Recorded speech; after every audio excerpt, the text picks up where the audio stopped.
प्यारे बच्चों, आज हम चैप्टर नंबर 6 से जो आपका है अपनी संख्याओं की जानकारी, इस चैप्टर से बच्चों आज एक नया टॉपिक पढ़ेंगे। तो बच्चों आज का हमारा एक नया टॉपिक जो है वो है अल्प विरामों का प्रयोग, यानी कोमा कहाँ कहाँ यूज किए जाते हैं। तो अल्प विरामों का प्रयोग संख्याओं के लिखने और पढ़ने में सहायता करता है। भारतीय संख्याकन पद्धति में सबसे पहले है भारतीय संख्याकन पद्धति में पहला अल्प विराम दाएं ओर से प्रारंभ कर 3 अंकों बाद और बाकी 2-2 अंकों के बाद लगाए जाते हैं, और ये अल्प विराम क्रमशः हजार, लाख व करोड़ को अलग अलग करते हैं। तो बच्चों जो भारतीय पद्धति है उसमें कोमा कहाँ यूज होंगे?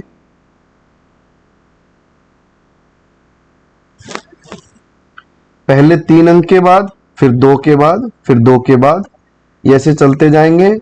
और हमें किस साइड से देखना है? राइट हैंड साइड से, यानी कि दाएं तरफ से। नेक्स्ट है अंतरराष्ट्रीय संख्याकन पद्धति। अंतरराष्ट्रीय संख्याकन पद्धति में अल्प विराम दाएं ओर से प्रारंभ कर 3-3 अंकों के बाद लगाए जाते हैं। 3 और 6 अंकों के बाद अल्प विराम क्रमशः हजार व मिलियन को अलग अलग करते हैं। तो अंतरराष्ट्रीय पद्धति में क्या होता है?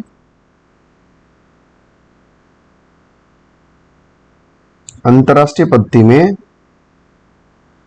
सबसे पहले होगा 3 अंक के बाद, फिर 3 अंक के बाद, फिर 3 अंक के बाद, और वो भी राइट साइड से, और ये ऐसे चलता जाएगा। तो ये है बच्चों अल्प विरामों का प्रयोग। तो अब हम एग्जाम्पल से देखते हैं। तो सबसे पहले है भारतीय संख्याकन पद्धति। तो इसमें एक एग्जाम्पल लेते हैं हम।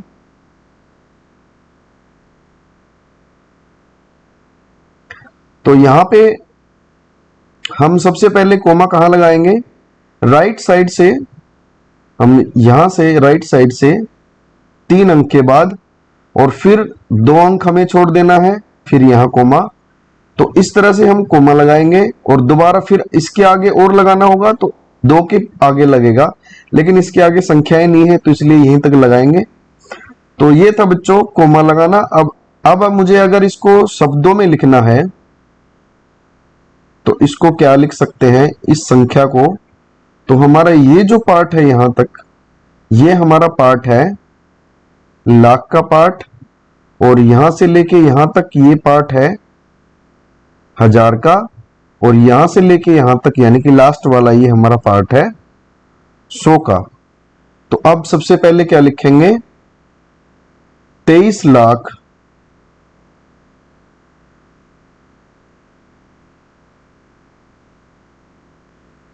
23 लाख।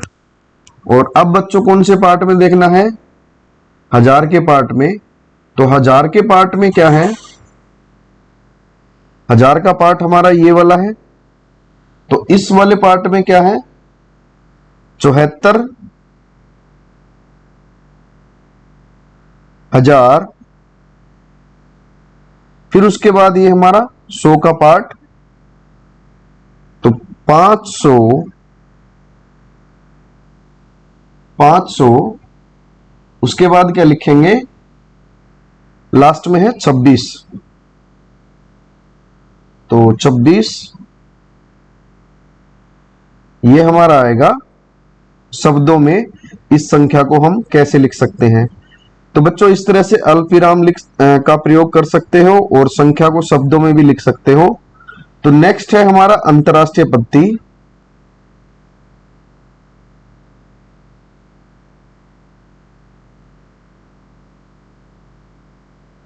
ये संख्या मैंने ली।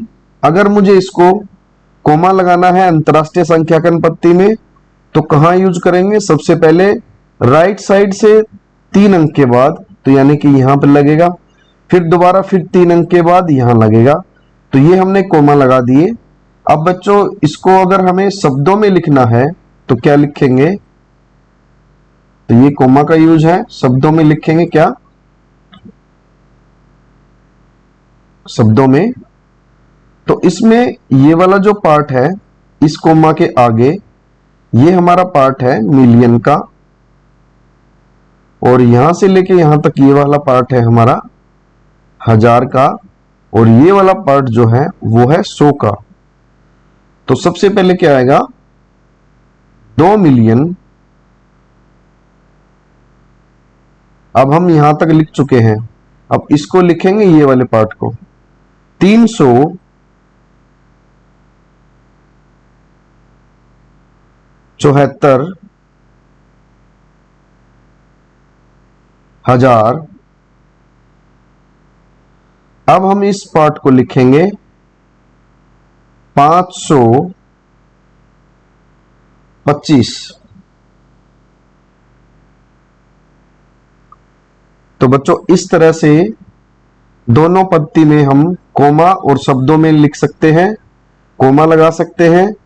और जहां पे हमें मिलियन दिखेगा तो ये समझ जाना कि वो अंतरराष्ट्रीय संख्याकन पद्धति है, और जहां हमें लाख दिखेगा तो ये समझना कि वो भारतीय संख्याकन पद्धति है। तो बच्चों इस टॉपिक से आपके पेपर में जरूर क्वेश्चन आएगा, ये सबसे इंपॉर्टेंट टॉपिक है आपका। तो हम मिलते हैं बच्चों नेक्स्ट वीडियो में।